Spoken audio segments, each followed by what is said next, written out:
All right, y'all. Sisters, season 7, episode 17.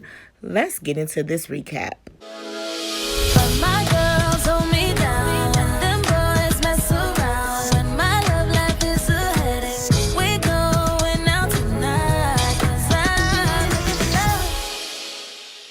All right, y'all. Let's build this tea. So we're going to start this recap off at the airport with Danny and Tony. Now, Tony sees Danny this morning and he walks over to her trying to be cute. He's like, hey, how my baby doing this morning? Now, Danny is a little annoyed because they have a storm and they had to cancel all these flights. And Tony trying to be cute. He like, ooh, have you ever done it in the rain? And she like, I'm black. So he like, well, next time it rain, we gonna have to do that. Now, he trying to butter her up because he got something to tell her. He like, yeah, I'm gonna be over a little late tonight. I'm having dinner with Tiffany and the kids. You know, she want to put on a united front for the kids. And she like, oh, you sure it's not a reunited front? And he like, it's not like that. My kids took the divorce hard. This is our chance to show them we can still be a family, even though me and her not together. So Danny like, okay, well, I get it. But then Danny invited herself to the dinner. And Tony like, I don't think that's a good idea. She just wanted to be the four of us. And Danny like, oh, like old times. And Tony like, I don't think it's like that. She's seeing somebody else. And he changed the subject. He is trying to have sex all over the airport. And boy, he is always deflecting. But anyway, let's head over to this family dinner. So Tony arrives late and Tiffany has ordered his favorite food. And she is just doing a lot of flirting. So she was like, oh, I thought that Miss Fanny was the reason we haven't seen much of you. And Tony like, you know her name. Her name is Danny. So the kids is like, well, why didn't Danny come? And Tiffany like, this is family time. And Miss Fanny is not family. And Tony like, she my girlfriend, so she family to me. And he tells the kids, I'ma ask Danny if she wanna watch y'all again because I'm sure she would love to. Baby, then Tiffany gonna say, well, maybe you should come over and spend the night and cuddle in the bed with me and the kids and watch movies and have a slumber party. Girl, see? Now I can't even be mad at Danny because she was actually right about everything that she said about Miss Tiffany. And Tiffany was coming off very thirsty. Girl, all those drinks at the table, pick one up and take a sip. But anyway, the next day rolls around and Tony is at Danny's house. And he is very shady and sneaky to me. So Danny gets up and she like, hey, when did you get in? And he was like, after the restaurant, but you was knocked out. So Danny like, okay, how was the dinner? He like, it was good. So Danny like, just good. And he like, it was a normal family dinner. So Danny like, well, did I come up? And he was like, yeah, the kids asked about you. And she was like, oh, how did Tiffany respond to that? And he was like, oh, she didn't say anything bad about you. It was a normal family dinner. Like, he did not tell her anything that Tiffany was saying. Child, she ain't even know your name, Danny. She was acting like she didn't know your name. She was trying to play in your face. Okay, period. So, of course, he tried to switch the subject again, and now he got to go to work. He trying to beat traffic. But Danny wanted a little quickie. And he was like, oh, well, last night you was knocked out. Now I'm fully dressed and I gotta go. It's giving you on your way to your mama house to see your baby mama. Now let's check in with Maurice. Now we know him and Grayson had some disagreements last episode. Maurice was upset because Grayson was cooking and cleaning, and Maurice said that he needed space. Now Maurice said that he felt like it was better when he was a HOE because being in this relationship, he got responsibilities and commitments, child, and he don't know what to do with himself. But Maurice went home and got just what he asked for, an empty house, because Grayson is not there. And Maurice trying to act like he happy to be alone, but he tried to call Grayson, and baby, it went straight to voicemail. So what Maurice do? He got to go back to the bar. And who was there? Grayson. But Grayson was there talking to somebody else. Now Maurice is like, oh, I'm finna go over here. So he went over there and he like, is this why you ignoring my calls? And he done pushed the man out the way. And Grayson was like, if that's my coworker, it's not even like that. You the one who said you wanted space. Now Grayson done took all his stuff out of Maurice's house. He is good. And Maurice was like, well, I'm gonna tell you something. There's a pencil in my house that belongs to you. So I'm gonna mail it to you. Boy, if you don't get the fuck. Now let's head over to Brookhaven Bank and get Sabrina together because she is irking me. So Rich comes, he brung her a juice from his juice bar and he wants to talk to her in her office. And she like, nah, we could just talk right here. So he starts making small talk and she like, look, I got a lot of stuff to do today. So he like, okay, well, I just wanted to apologize about the other day. And she like, yeah, for interrogating me about my body. So he like, well, the only reason I asked about birth control was because I didn't understand the fertility process. And she like, yeah, well, I think you think I'm trying to trap you or something, which he do because he said it. And he was like, well, I didn't say that. And she was like, you don't have to. You made it crystal clear that you would do anything not to have a baby, including withholding sex from me. So Rich is like, hold up, hold up, hold up. Don't put words in my mouth. I didn't say that. What I said was we'll cross that bridge when we get there. And Sabrina like, we already there. Because Sabrina scheduled her appointment to start the procedure to get inseminated already. And she like, well, maybe we should just put this on hold until after my procedure. And Rich is like, put what on hold? Our relationship. I love you. We don't got to break up because it is. And Sabrina like, not necessarily break up, but no more sex. And he was like, are you serious? And she was like, very serious. Child, she said she didn't even want the head and he can deal with it or leave, child. So I guess he's staying. And then she had called Andy and told Andy what was going on with the Gomez arms with her and Rich. And Andy was like, oh yeah, girl, because we got concerns too, because how that's going to work out if you want kids and he don't. And Sabrina was like, yeah, that's exactly what I'm saying.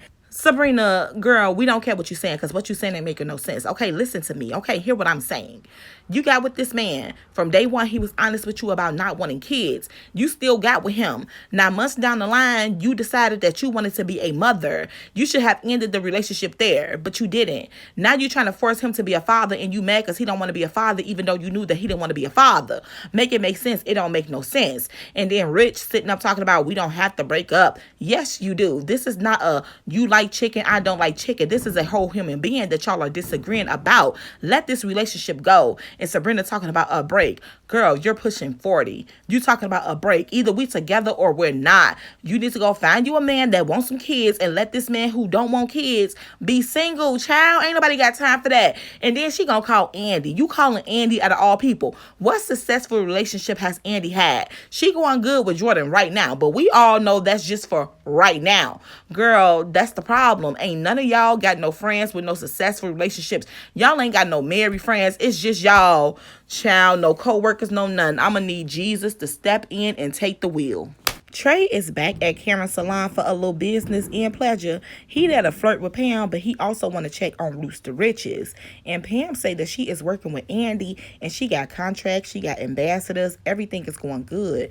And Trey was like, oh, okay, you thinking like a boss. And she was like, I've been a boss.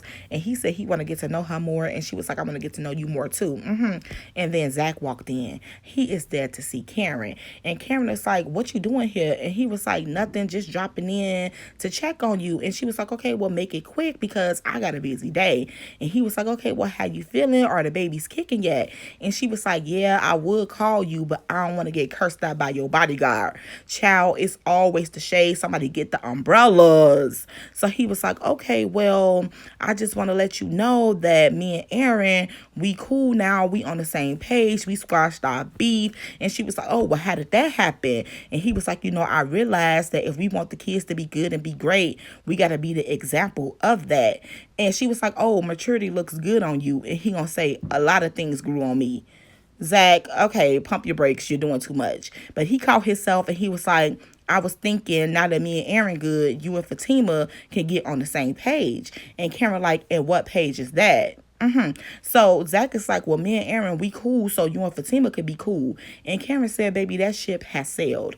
Girl, I'm gonna need you to grow up today, yesterday, immediately. You're finna be a mother. So, of course, Zach went home to Fatima and he was letting her know about the whole Karen situation. And Fatima is like, she is the one who got the beef, not me, but I will try. And Zach gonna say he gonna talk to Karen about it. You already talked to her about it. The girl said that she ain't want nothing to do with Fatima. So I'm gonna need y'all to stop and let's not force this issue. Now back to Karen. She is outside walking and she done walked into somebody else's business and done inserted herself. So she sees Trey with this girl. He hugging her, kissing her. And she like, oh, this MFer. She pulls out her phone, take these pictures. we know she gonna show these pictures to Pam. But I'm gonna need Karen to focus on self, because right before this she got a call about her insurance being expired, and she got a week to get it together or the shop is going to be closed. Now Pam finna get hit with a double whammy, because Pam is still swiping the company card for Roots to Riches, and Karen not wrong if she go off on Pam, because you trying to do your own business. I'm gonna need you to get your own funds to fund it, okay? And she's still swiping the company card, so they ain't got no money on the company card to pay the insurance. And then she finna hit her with this trade news. Child, a double whammy. Now let's get into this love triangle, child. So Jordan is waking up after being drugged, and he got slob coming all out his mouth. He had a good sleep. Now over at Gary's office, Ethan is there showing him these pictures that he took of Jordan while he was passed out. In these pictures, it is strippers, girls, prostitutes, male prostitutes all around him. They drinking, they naked, child. It's a whole lot of going on. And Gary is too excited. He like, oh, Hudson, come look at this. We got him. And Ethan like, what you finna do with these pictures? And Gary said, oh, I'm finna ruin his life. Okay, child, we know you bitter. Now back at Jordan's house, Andy has come over. She is concerned because he not answering his phone. But his phone was dead. And Jordan is still trying to figure out what's going on with the goings-ons. He like, I don't remember drinking that much. I don't remember anything. So Andy like, where's Ethan? And he like, Ethan don't come in until later. So Andy like, look, I know you going into a panic with this stuff with Penelope, but we got to think positive. And she like, I'm going to come over later. I'm going to cook for you. You going to have fun. We going to do other things. And he was like, okay, cool. She gave him some medicine. He like, I love you. She was finna say it back, but she didn't say it back. Now later on, Ethan does come over, and he like business as usual. And Jordan is like, so last night, what time did you leave? And he like, around 9. So Jordan like, did I walk you out? And he was like, yeah, you don't remember? And Jordan like, no. And Ethan like, well, the drinks was strong. I had a hard time getting home too. I woke up in the same clothes as yesterday. Right. And then Jordan gonna apologize, talking about, I didn't mean to get you drunk. You know what? You so damn stupid. It makes no sense, child. Now, over at the law firm, Fatima is making her way inside, but she sees Miss Marie and Hayden pull up together, and they laughing, giggling, having a great time. And Hayden sent Miss Marie in the building, and Fatima walked up to Hayden and was like, what are you doing? And Hayden said that he is escorting a client. What's wrong with that? We all know he up to no good, so Fatima called Andy, put her up on the 411, and Andy finally makes it to the office. And Miss Marie still there with Hayden, laughing and joking. She act like this the best time she ever had in her life, child. So she comes out the office and she gonna say, oh, Andy, you finally decided to come to work today. And Andy like, I didn't know you was on the schedule. And she gonna say, I wasn't. But if you was reading the paper, you would know my husband leaked some information about me, but Hayden took care of it. Girl, okay. Because you just pop up when you want to pop up, and we supposed to know when you popping up. Ain't nobody got time for that. So Andy like, oh, I'm sorry. She's like, I don't have the time to explain to you with crayons. Hayden download her with the information. Andy, I'm going to need you to drop her. And then Andy's talking about once she make partner, Hayden is the first one to go. Girl, is he going to go? Are you going to make partner? Because right now it look like Hayden is winning. Okay. The work day is over, and Andy heads back to her man house to cook for him. And Jordan is appreciative because he said he has not eaten since Penelope been missing. Oh my God, like, why is you sitting here lying to our face, sir? We know that is not true. But anyway, Andy is like, you can't just drink your problems away, but I got something to tell you. So he trying to guess what it is, and she like, no, it's none of that. I just want to tell you I love you. I love you so much. But wait, there's a catch, because Gary is at work and he is watching all of this go down. And Jordan like, oh my God, you finally said it, so I'm trying to get into some things. And Andy think he trying to go to the bed, but he like, no, let's pray. Okay, so he starts praying, and he is praying to God to help Penelope, save Penelope. And Andy is like, wait, okay, Jordan, stop. Wait. I got to tell you something. Penelope is alive. I've seen her. She is involved with the FBI. She in witness protection. And Jordan is like, what? So you knew what she was this whole time?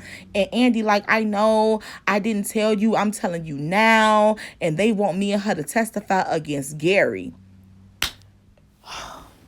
You was good, Andy. Why do you always have to talk so much? You should have been told him this information. Now you want to wait until the house bug to tell him, of course. And Gary is still watching and he's like, oh, Andy, you effed up now. And he slammed his laptop. So we know it's finna be some stuff. What that stuff is, he pops up. It's the next day. Andy is getting out her car and Gary is behind her. He like, I've always liked that outfit on you. And she like, you should leave. And he like, not until I get what I came for. And he shows her the pictures of Jordan. And she like, it's photoshopped. And he was like, Photoshop, I got video proof too. So she like, what's your angle, Gary? And he like, well, once I release this, his political career will be over. So Andy like, well, we got over one scandal, we'll get over this too. I'm just curious why you so obsessed with my man. Do you want some too? And Gary said, baby girl, it ain't about Jordan. I don't want him. I want you. So Andy like, that's never going to happen. And he like, I beg to differ. And I think you're going to have to change your heart because nobody wants a political person or a councilman who uses dirty money. So Andy like, what you talking about? And he was like, if you and Penelope working with the FBI, did you know about my dealings with a very violent cartel who invested in my hedge fund? And then he so casually told her, oh, and I forgot to tell you, I have Jordan house in your penthouse bugged. You just not telling that nigga that you love him. And Andy like, you are a monster. And he's like, me, a monster? Wait until the cartel find out about Jordan's dealings. And Andy like, they won't believe you. And he was like, I don't think you understand how the cartel works, baby. All I have to do is tell them that Jordan agreed to launder money through his campaign and he decided to pocket the money. It's going to be my word against his, and I got video proof. Then this nigga took it a step further and told her that the cartel will put a bullet in Jordan's head by dawn, but at least he'll be casket sharp. So she's like, what do you want, Gary? And he like, I already told you, silly. You. And then he told her, would you make me the most miserable man in the world and marry me? And she was like, you have lost your mind. And she turned around and walked away and he yoked her back up. And he was like, if you don't, I'm going to ruin Jordan's life. I'm not going to stop. And this stuff with you and Penelope and the FBI better stop or you gonna end up like my son, child. Oh, Lord Jesus, we already know. And he told her he gonna meet her at the altar. Baby, cue Jagged Edge. But anyway, y'all, that was that on that. I will be back next week with a recap to episode 18, so come back for that. In the meantime, between time, watch the videos for my other shows. Like, comment, subscribe. Let's have a conversation down in the comment section below. Don't forget to follow me on all my social medias. I will link them down in the description box. And yeah, it's your girl, Cindy and Renee, and I will see y'all next week with another Sistas video. Peace.